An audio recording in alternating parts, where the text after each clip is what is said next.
Hello and welcome to Global Eye. I'm Parikshit Luthra and these are the key global headlines we are tracking this evening. On her first visit to India as the US Treasury Secretary, Janet Yellen sends a message to China and Russia, calls for efforts to make supply chains resilient through friendshoring, meets Finance Minister Nirmala Sitharaman and visits the Microsoft campus in Noida. Donald Trump and Republicans suffer a blow in the midterm elections. Democrats perform better than expected. Republicans set to retake the House, but with a slim majority.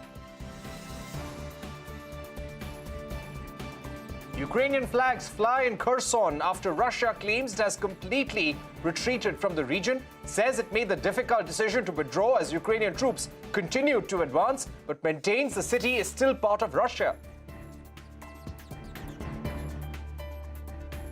Top executives continue to walk out of Twitter as Elon Musk hints at a potential bankruptcy 2 weeks after taking over the company.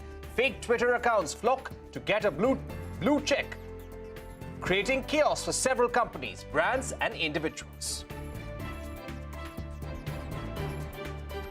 Decarbonization dominates discussions in the first week of COP27 summit. US President Joe Biden addresses delegates on day 5. Occidental Petroleum CEO says tackling climate change is the responsibility of individuals, not just the oil and gas industry.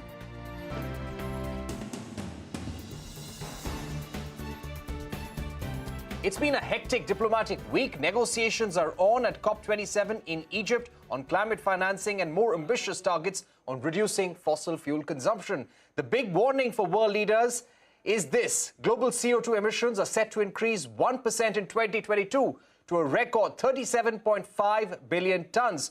From Egypt, world leaders, including President Joe Biden and new UK Prime Minister Rishi Sunak, would be heading to Bali for the G20. Among the expected highlights of the G20, a first in-person meeting between President Biden and Chinese President Xi Jinping. Ahead of that crucial bilateral, Biden said that he would want to ask Xi Jinping about the red lines in the US-China relationship. Rising tensions due to the Ukraine-Russia war will be a big focus at the G20, and President Vladimir Putin has decided to skip the summit altogether. Instead, Russian Foreign Minister Sergei Lavrov will be present in Bali. Ukrainian President Zelensky is set to participate, but virtually. Prime Minister Modi is also flying to Bali on the 14th of November and is likely to have bilateral meetings with key world leaders, including Rishi Sunak. On the last day, Indonesia will be handing over the G20 presidency to India. Let's now discuss the economic and political agenda at this year's G20 in Bali. Joining me now to take this forward is Stephanie Segal, Senior Fellow, Economics Program at the Center for Strategic and International Studies in Washington. Also joining us, Roman Kramarchuk, Head of Energy and Policy at S&P Global Commodity. Let me begin with you, Stephanie. Definitely, we're looking at a packed agenda for President Joe Biden. What will be his big pitch at the G20? We have been hearing that he would like to assert U.S. leadership over there. Well, I think that's absolutely right. I think in making the trip to Bali, I think the key thing that he can bring is a message of engagement. I think it's important that he's there engaging, obviously, with G20 countries.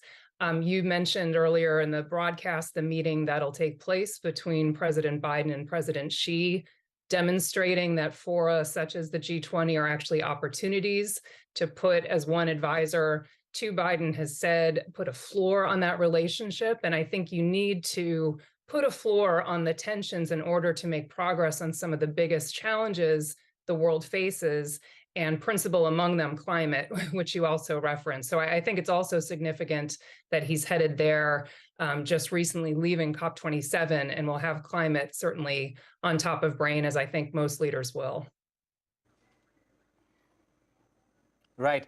And we have the COP27 on in Egypt right now, and there will be a lot of takeaways from there, which will be discussed at the G20 as well. Roman, you are joining us from Egypt right now. What is the mood? What is the big message emerging after week 1 of COP27? And what do you think will be the climate priorities at the G20?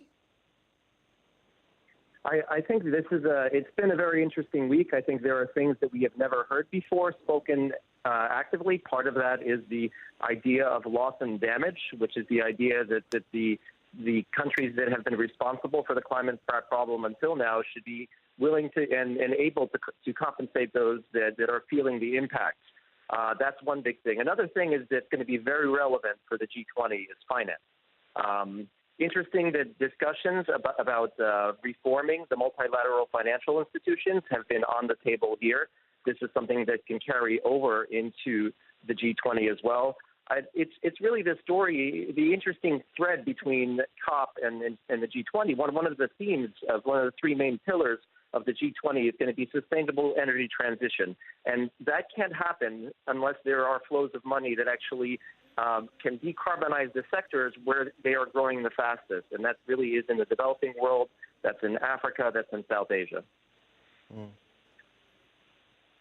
Right.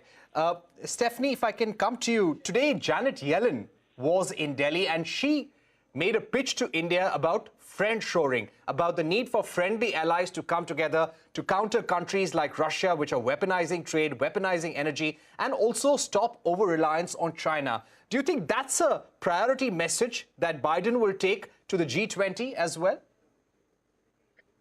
I think the message of resilience, which is my kind of understanding of how Secretary Yellen and how the whole friendshoring debate has been framed, is one that I think all countries coming out of the pandemic in the last few years, that message of resilience, including in supply chains, is one that resonates, not just here in the US, but I think globally.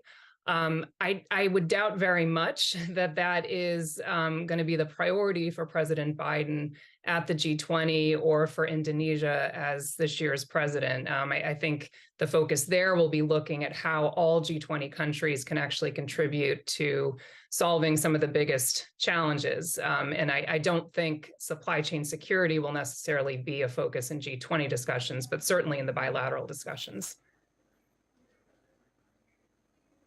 Right.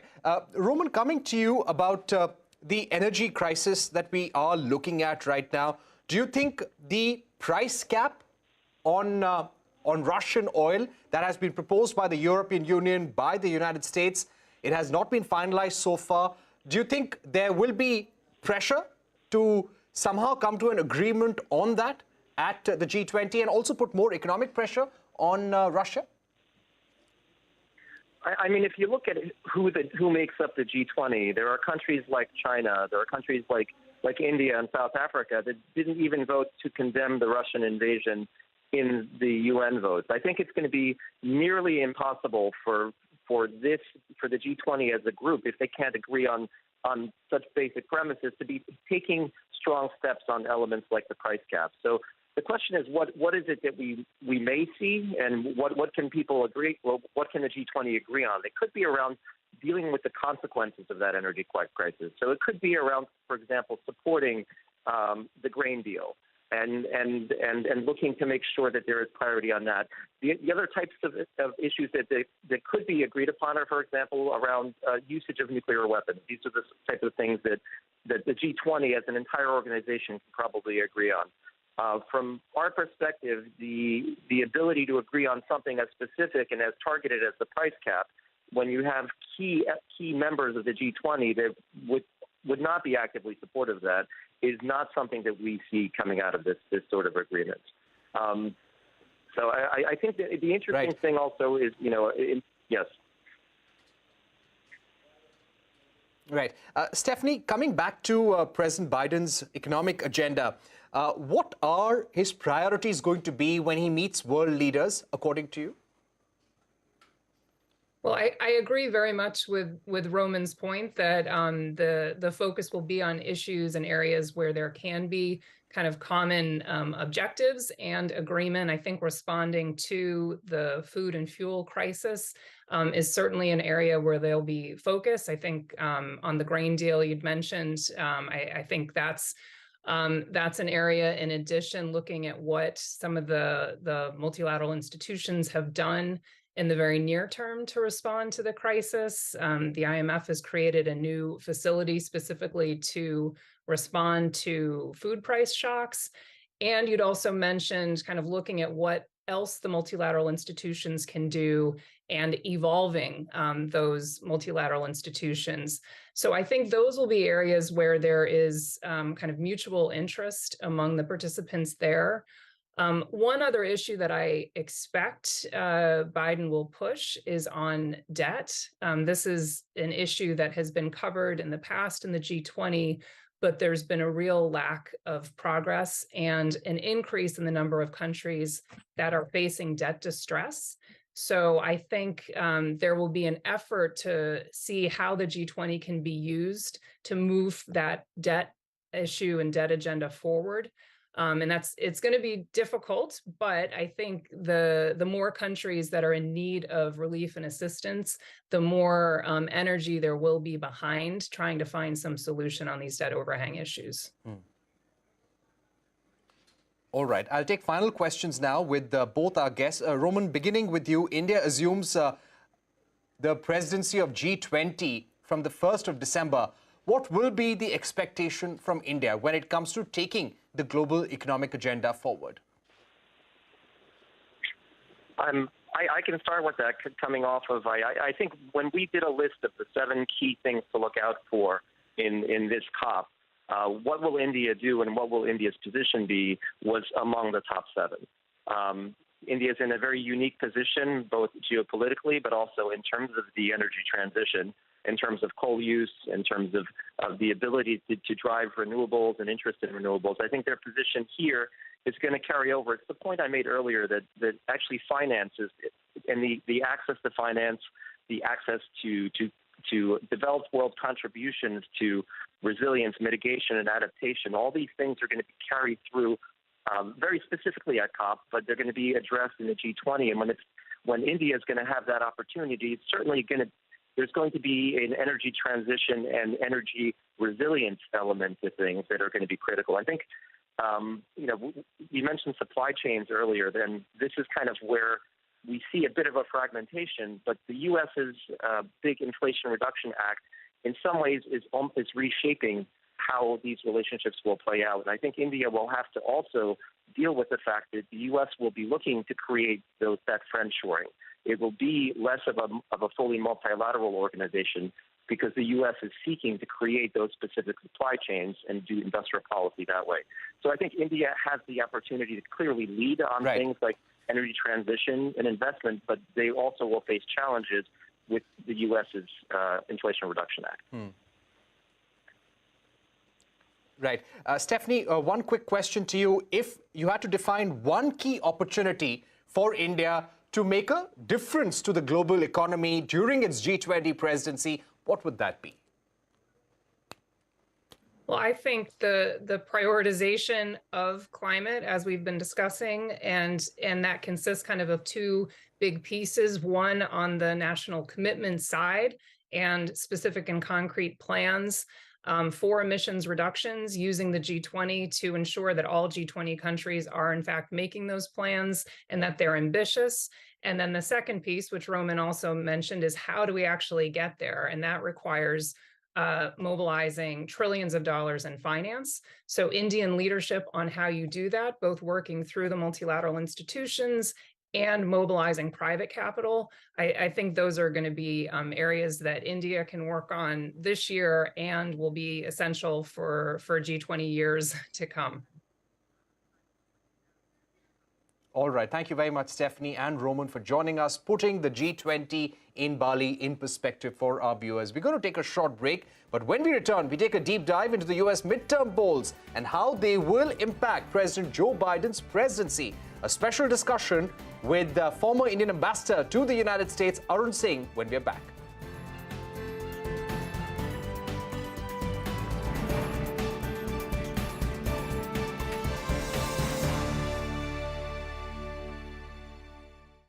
घर में family की demands और office में काम की investment करने के लिए टाइम कहाँ मिलता है क्योंकि मेरे पीछे SMC है। SMC, money wise, be wise. Investment in securities market are subject to market risks. Read all the related documents carefully before investing. India's biggest leadership summit is back for envisioning a new tomorrow with eminent global leaders on a digital-first platform. This is the Hindustan Times Leadership Summit from 8th to 12th November 2022. Register now. Experience, engage, express.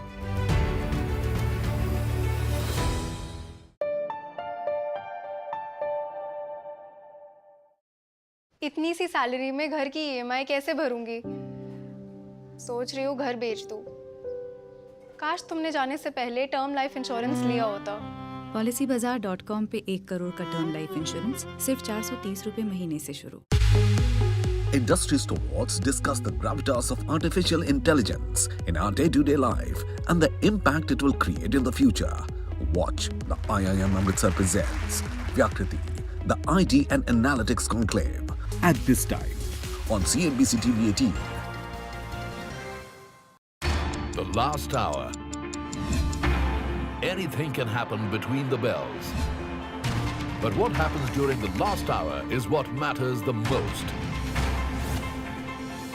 The biggest market swings. A close-up look at what's driving them and how the investors are reacting. Watch the most seasoned market mavens guide you through the most important hour of the trading day.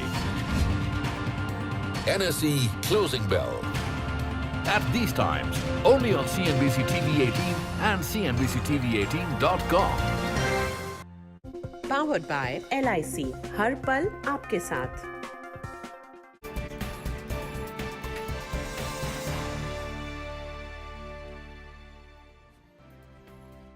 Welcome back. You're watching Global Eye. The midterm elections in the United States are being watched closely. They are, in a way, a referendum on the incumbent president's performance. This time, Democrats have performed better than expected, and Republicans are likely to take control of the House of Representatives with a thin majority. This could still lead to a showdown between Republicans and Democrats on key policy matters. This election also has a bearing on who could be running for 2024 presidential elections.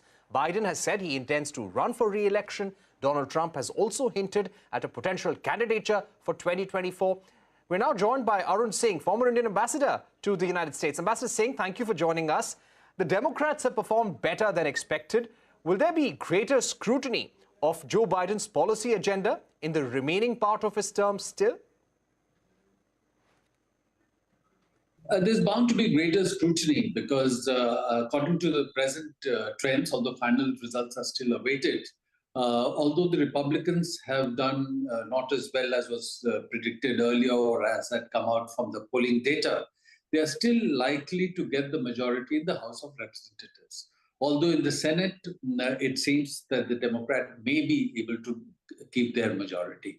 So if the Republicans get the majority in the House of Representatives, they will try and stall the president's legislative agenda. Even when the Democrats were in the majority, and some very important legislation was passed, the Inflation Reduction Act, the CHIPS Act to support semiconductor manufacturing in the US, the infrastructure bill. The Republicans, by and large, did not vote for those measures. Not because they didn't think it was useful, but in the deeply polarized US politics. And when President Trump had continued to dominate the Republican Party, they didn't want to be seen to be associated in any way with the Democratic Party or the agenda that President Biden was bringing to the legislation. So given that, if they get the majority, what is more likely is that they will try and show that President Biden is not being effective in the legislative process. They will try and stall the administration by holding hearings, by doing investigation. There's even talk of doing a pro forma impeachment. So all that will happen. But I think the Democrats also have an opportunity because as a result of these elections, if they don't have the majority, the progressive wing of the Democratic Party will be seen as somewhat weakened in terms of the demands it can bring for legislation. So it may give more of an opportunity for moderate Republicans, moderate Democrats to work together. If that happens, I think that might help the president. All right. So who could be the Republican candidate, Ambassador Singh, for 2024 now? So far, President Trump had continued to dominate the Republican Party. Many people who had taken steps against him, supported either his impeachment or had criticized him, opted out of the race or lost in the elections, in the primaries that were held earlier for the Republican Party. So it was expected that Trump may emerge as the unchallenged Republican candidate for the president in 2024. And there was an indication that he may make an announcement as early as November 15. But that now has been pushed, it seems, to next year, partly for legal reasons, but also because the Trump-endorsed candidates did not do very well in the main elections that took place on November 8. So I think there is a sense now that the electorate is moving away from some of the postures, the antics that President Trump had adopted, and the more moderate Republicans are stepping up and have managed to get some support. The Florida governor, Ron DeSantis, who many would not really categorize as a moderate Republican, but he has taken an anti-Trump position. He did very well. The former Vice President Mike Pence, his book is likely to be released in November, this month itself. Some extracts have come out, and he's tried to show himself as a person of character, somebody who stood up to President Trump on January 6th. So I think challenges will now appear to President Trump in the Republican primaries for the Republican nominee. And I would also like to ask you about the rise of Indian Americans in US politics. We have seen a number of them winning the state contests. So it's a trend that has been evolving. You know, the earlier generation that went from India largely focused on stabilizing themselves, focused on creating economic opportunity. But I would say for the last 10, 15 years or more, they have become more active in US politics as they integrate more in US society. And I was assigned to the US during the days also of the Obama presidency. And I could see at that time more and more Indian Americans becoming key personnel in the administration, staffers on the Hill. Till 2013, for example, historically, we had a total of 3 Indian Americans who had ever served in US Congress. And from that time, we've continuously had 5 Indian Americans in US Congress being re-elected through various cycles. At this time, the number is going to go up to 6. So one more person has entered the US Congress. And at the local level also, more and more people are contesting the elections. And you'd have seen that one Indian American candidate has just been elected the Lieutenant Governor of Maryland State.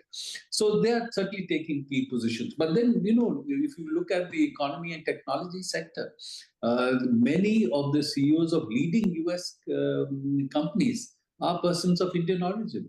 So I think there is now more and more integration of Indian Americans in US society, in economy, in the technology sector, and also in politics. And my final question, Ambassador Singh, next week the Prime Minister, Narendra Modi, he will be heading to the G20 summit in Bali. There could be a possible meeting with President Joe Biden. What do you think will be the focus of discussions from the Indian side?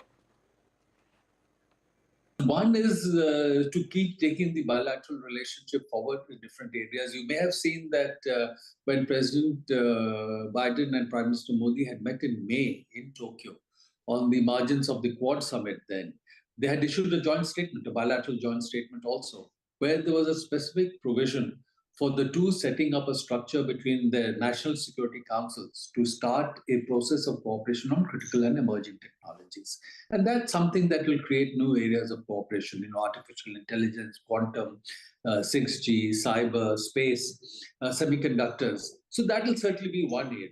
And I'm sure they would want to talk about what's happening in the global situation.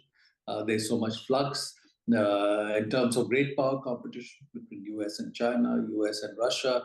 On Russia, you know, India has some differences from the US position. On China, there's a convergence in terms of, you know, India also having adversarial aspects in its relationship with China.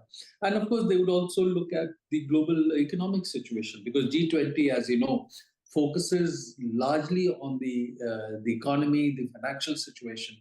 And global economy, according to what most people say, is headed towards a recession in 2023. So what does that mean? How do you deal with it? How do you build partnerships? People are now talking of more and more building secure supply chains, friend-shoring of production. So in reordered supply chain that is being worked upon, what is the kind of partnership India and US will build? So I think these would be important areas to discuss. All right, Ambassador Singh, thank you very much for joining us. Putting the US midterm elections in perspective for our viewers, yes, they will have a lot of impact for US foreign policy, for President's legislative agenda, but little impact on the India-US partnership. There is bipartisan consensus, and this relationship will only grow stronger. Ambassador Singh, thanks once again for being with us on CNBC TV 18. With that, it's a wrap on this edition of Global Eye. But don't go anywhere. News continues on CNBC TV 18.